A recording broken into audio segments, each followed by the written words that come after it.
Ular merupakan hewan reptil yang memiliki banyak manfaat bagi manusia.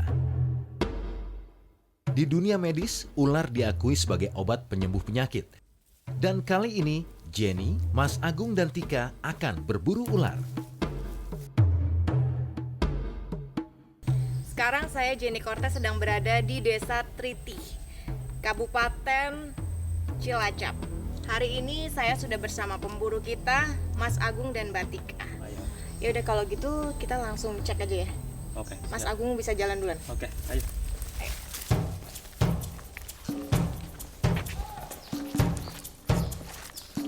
Ya, kami akan berburu ular di kawasan hutan Payau. Mudah-mudahan kali ini kami beruntung. Sepertinya air laut sedang pasang. Kami harus segera bergegas.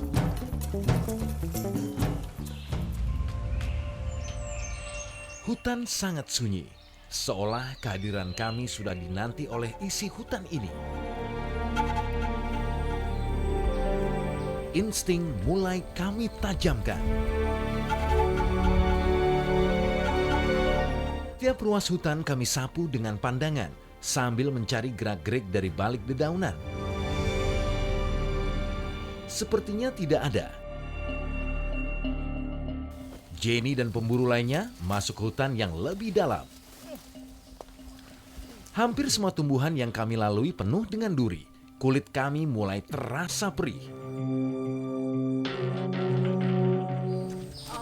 Kita lewat sini ya? Ya kita lihat sini. Biasanya sini kalau kita hunting-hunting sama Mbak Tika, karena di sini ada banyak ular nih. Tadi kita ngeliatin air. Iya. Masuk. Masuk. Oke. Sekarang kita ngelewatin air ini dan lihat dalam sekali karena airnya begitu diam.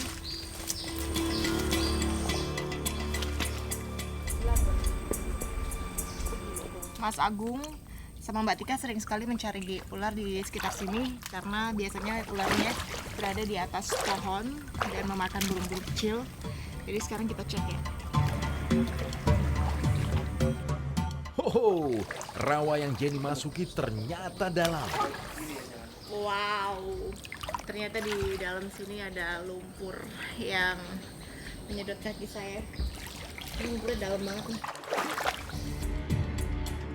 Kami mulai mengecek di setiap dahan-dahan pepohonan. Berburu ular di hutan Payau memang tergolong sulit, sebab selain hutan hampir seluruhnya digenangi air dan banyak akar, dasar yang kami injak ini adalah lumpur pejal, lumpur yang sulit untuk kaki melangkah. Dan di sini kan pohonnya tinggi-tinggi dan juga warna daunnya ada kuning, ada hijau dan tangkainya coklat-coklat. Jadi terlihat ular cincin emas itu warnanya lebih samar. Jadi kita sulit sekali untuk melihat kalau memang ada ular cincin emas di atas sana. Jadi mata kita emang harus jeli. Berburu ular di sini sangat susah, sebab warna ular yang Jenny cari hampir-hampir menyerupai tumbuhan yang hidup di sekitar sini. Kalau air keruh gini ada ular nggak sih Mbak? Biasanya ada ular cincin kuning, cincin emas, tapi mungkin kebanyakannya di atas loh. Jadi sekitar sini di air ada juga? Ada. Wow, berarti bahaya sekali ya karena di sekitar sini ada ular juga. Wah, kita harus cepat mendekat karena di atas sana Mas Agung melihat ada ular, jadi kita harus mendekat, kita lihat sini. Benar saja, ada ular di atas pohon ini. Mas Agung segera memanjat.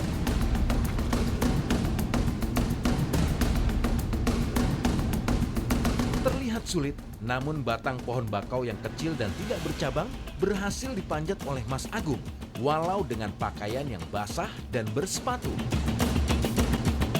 Mas Agung berhasil sampai ke puncak. Mas Agung menggoyang-goyangkan rantingnya agar ular tidak melilit dan diam di tempat.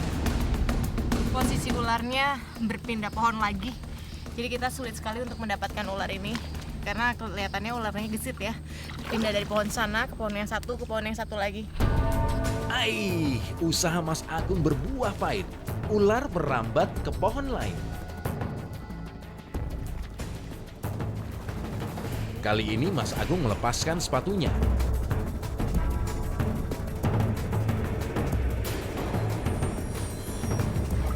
Mas Agung segera memanjat.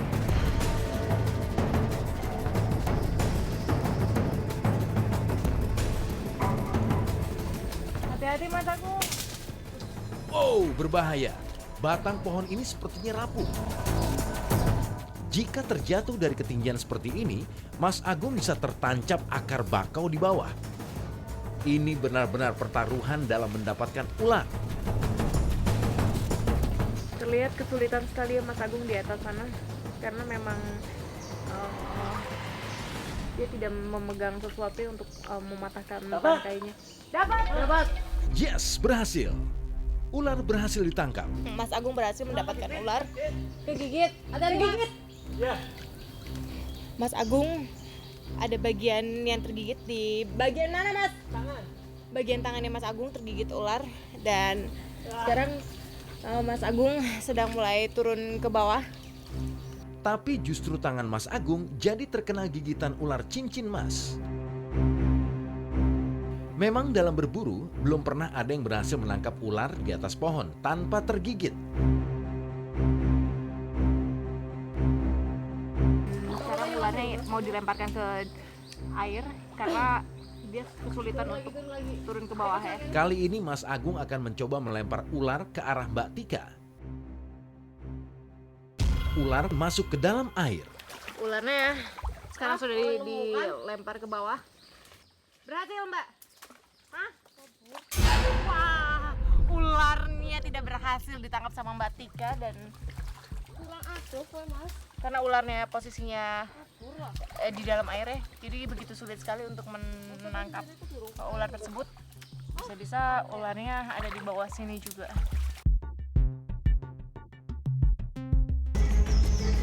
Apakah ular cincin mas berhasil ditemukan dan ditangkap? Atau ular membahayakan ini akan hilang? Saksikan sesaat lagi.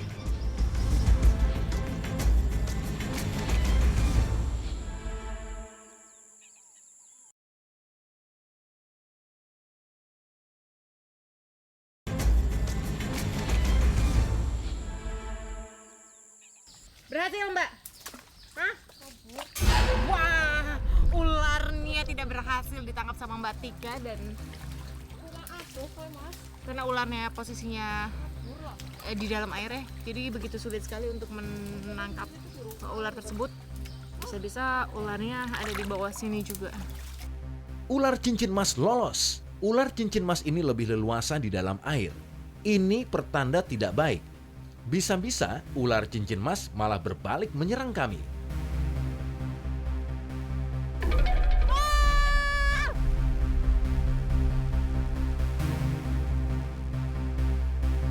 Tadi saya terasa ada gerakan di bawah dan mungkin itu ular ya. Udah nggak ngerti, dia lemes soalnya. Dapat Mas Agung, baju ini dapat nih. Oke, kalau gitu kita samperin Mbak Tika aja langsung ya, karena Mbak Tika sudah berhasil mendapatkan ularnya. Oke. Yes! Ular cincin mas berhasil ditangkap. Mas Agung, ini gimana nih ular cincin mas tadi kan menggigit tangan Mas Agung yang sebelah mana? Ini tangan. Ini bagian tangan Mas Agung yang tadi digigit sama ular cincin mas ini dan bisanya Bisa menengah. Tidak menyebabkan kematian. tidak menyebabkan kematian ya.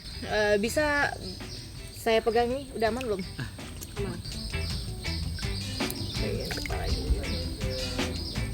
Untuk mendapatkan ular cincin mas ini kan Mas Agung mesti naik dari pohon yang satu ke pohon yang lain ya kan, berpindah-pindah tempat.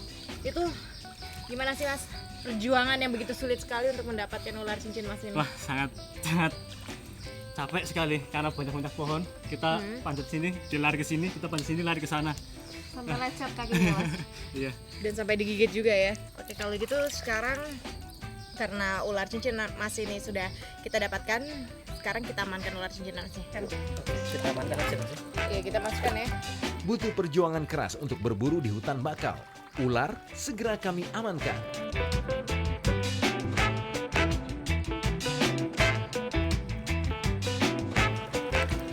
sudah amankan ularnya, sekarang waktunya kita untuk mencari ular-ular yang lain. Berburu, kami lanjutkan.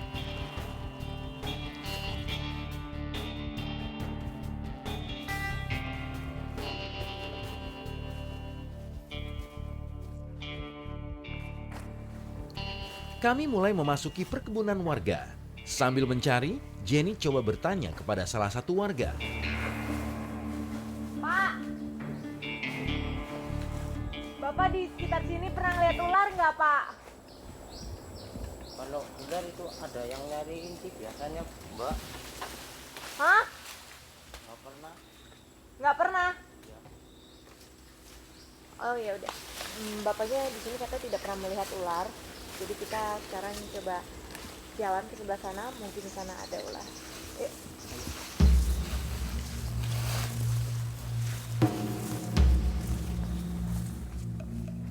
Ternyata tempat ini sepi. Mas Agung, Jenny, dan Mbak Tika masuk lebih ke dalam lagi. Sekarang kita sedang berada di daerah hutan jati.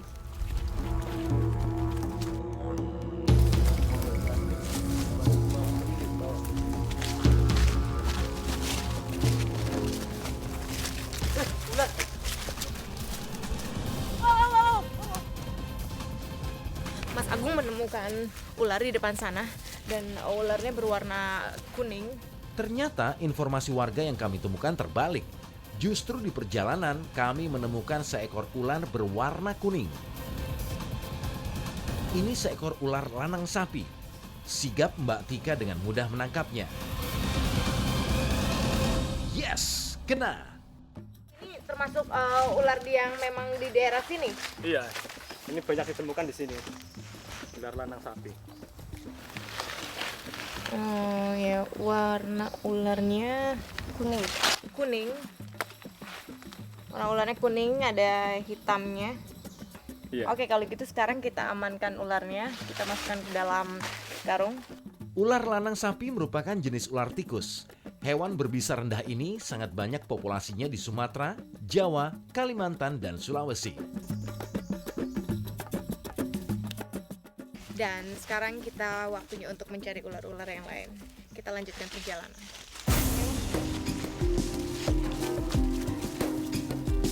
Berburu kami lanjutkan. Kami terus berjalan melihat ke kanan dan ke kiri sambil memeriksa setiap langkah yang akan kami lalui. Sekarang kita sedang mencari ular di sekitar sini dan banyak sekali di sini memang ranting-ranting yang kering, jadi sulit untuk mencari ular. Dengan bersemangat, kami bertiga coba mencari sambil mengusik-musik tumpukan serasah atau sampah daun-daun kering.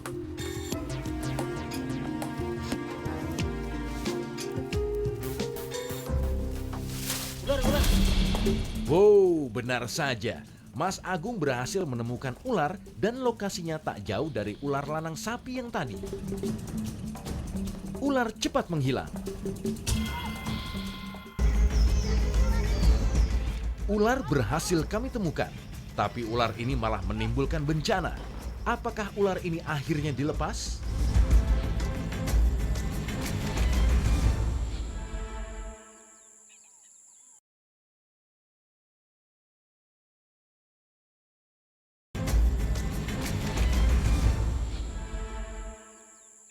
Ular. Ini ada. Mana? Ini ada. Sebenarnya ini kobra. Iya. Iya. Ternyata di bawah sana ada ular kobra, warnanya hitam dan tertutupi oleh ranting-ranting dan juga ada ditutupin sama tanah. Nih ularnya nih. Wow, Mas Agung berhasil menangkap ekor ular. Ukurannya cukup panjang. Ular sangat gesit. Mas Agung sempat kalut dibuatnya. Ular berlari ke arah Jenny. Ini sangat berbahaya. Berkali-kali Mas Agung diserang. Beruntung Mas Agung menghalangi semburan ular kobra dengan sepatu boot.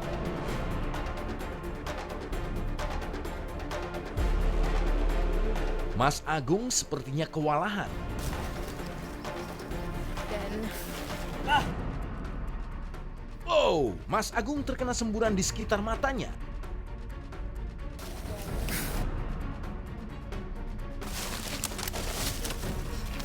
beri mas.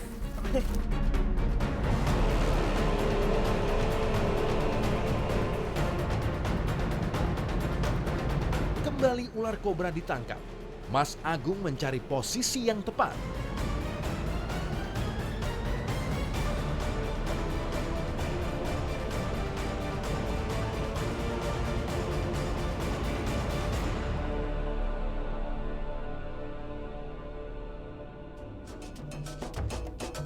Yes, ular kobra berhasil ditangkap. Mas Agung berhasil menangkap ular kobra. Dan tadi gimana mas matanya? Rasanya pertama dingin, lama-lama panas, terus pegel ya. Kayak cabai kali ya? Iya. Berbahaya nggak ya untuk mata? Kalau buat mata, asal kita ini apa, pakai air yang mengalir terus, bisanya hilang, bisa sembuh sendirinya. Bisa langsung hilang? Iya. Kalau gitu sekarang kita masukkan ular kobranya ke dalam karung. Oke.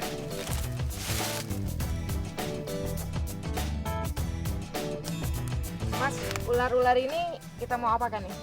Ular ini mau dibawa ke warung ular yang biasa kita habis cari, terus dibawa ke sana. Nanti mas, ini ular ini bisa diolah jadi masakan. Jadi ular ini dikonsumsi memang oleh orang-orang Iya. sini? Kalau kobra bisa buat mengobatin apa penyakit dalam empedunya. Kalau dagingnya bisa dikonsumsi. Oke, kalau gitu kita langsung ke sana.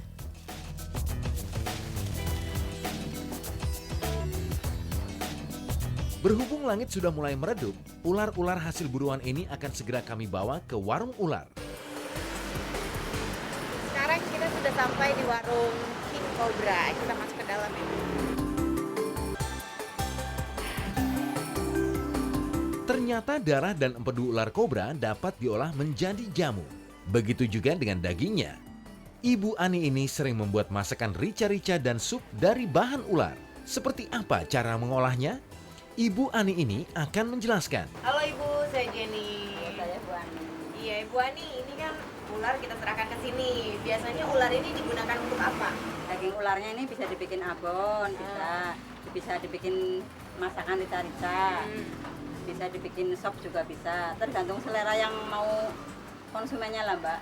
Sekarang mau dimasukkan ke dalam atau langsung dipotong? Ya mau dipotong aja langsung ya. Langsung dipotong? Bu Ani segera membuat jamu. Usaha ini telah lama dilakoninya.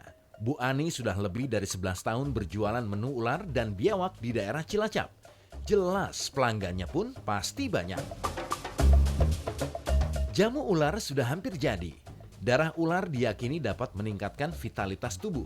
Empedunya memiliki khasiat untuk obat penyakit dalam. Lain lagi dengan sumsum ular. Sumsum ular ini dipercaya dapat memperkuat tulang punggung.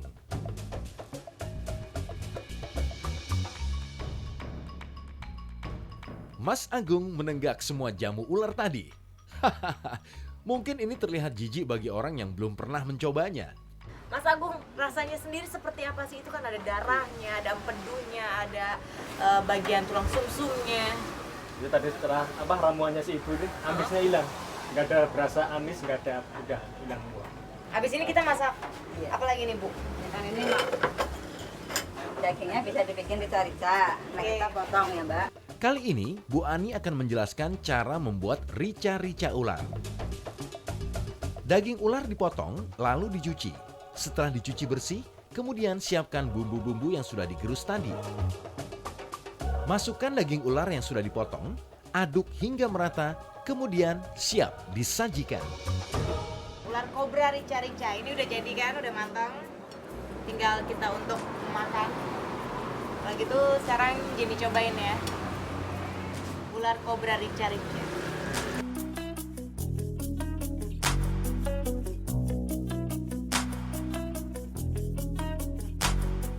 rasanya sendiri kayak daging ayam karena ada tulang-tulangnya juga jadi berasa. Mungkin karena bumbunya jadi nggak terasa amis. Iya, Mbak. Jadi rasanya enak ya? Ya, enak. Benar-benar kayak daging ayam.